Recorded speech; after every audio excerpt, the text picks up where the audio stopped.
Hello everyone, welcome to அறிவினதி kitchens. இன்றைக்கி hide and seek biscuit வச்சு எப்படி சிம்பிளாக வீட்டிலே சாக்லேட் கேக் செய்யலான்னு பார்ப்போம். அதுக்கு தேவையான இன்க்ரீடியன்ஸ் இங்கே இருக்குது.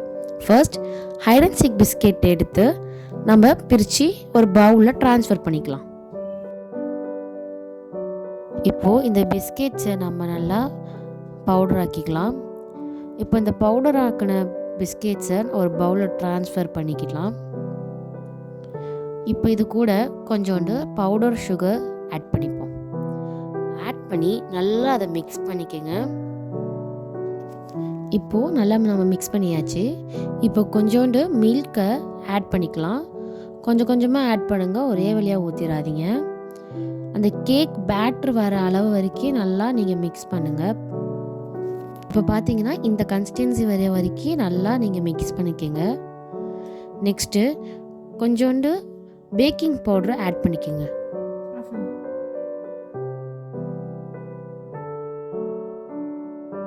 இப்போது ரெடி பண்ணி வச்ச பேட்டரை நம்ம ஒரு மோல்டில் மாற்றிக்கலாம். உங்களுக்கு எந்த மாதிரி மோல்டு வேணுமோ அதை மாதிரி நீங்கள் எடுத்துக்கோங்க. அதில் கொஞ்சோண்டு லாஸ்ட்டில் ஆட் பண்ணி நல்லா இப்போது கொஞ்சம் வீட் ஃப்ளார் எடுத்து அதை நல்லா ஸ்ப்ரெட் பண்ணிக்கோங்க. ரொம்ப போட்டுறாதீங்க, சும்மா ஒரு 1 டேபிள் ஸ்பூன் அந்த மாதிரி போட்டு நல்லா அதை ஸ்ப்ரெட் பண்ணிக்கலாம். இந்த மாதிரி ஸ்ப்ரெட் பண்ணிவிட்டு இப்போ ரெடி பண்ணி வச்ச பேட்டரை நம்ம அதில் ஊற்றிக்கலாம். இப்போது நம்ம பேட்டரை ட்ரான்ஸ்ஃபர் பண்ணியாச்சு. இப்போ ஒரு குக்கர் எடுத்து ஒரு ஸ்டாண்ட் வச்சு 10 to 15 மினிட்ஸ் லோ ஃப்ளேம்லேயே வைங்க. இப்போது ஹீட் ஆனதுக்கப்புறம் நம்ம பேட்டரை நம்ம உள்ளே வச்சிடலாம்.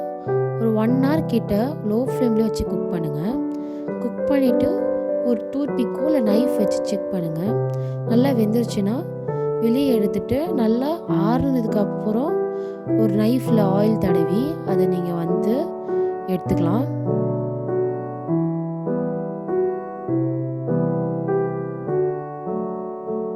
இப்போது நம்ம கேக் சூப்பராக வந்திருக்கு. இதில் நீங்கள் சாக்லேட் சிரப் மேலே ஊற்றி கூட நீங்கள் அழகாக சாப்பிட்டுக்கலாம். இப்போ பாருங்கள் எவ்வளோ அழகாக ப்ளஃபினஸாக வந்திருக்கு. சிம்பிள் கேக் நம்ம வீட்லேயே அழகாக செஞ்சாச்சு. கண்டிப்பாக ட்ரை பண்ணி பாருங்கள்.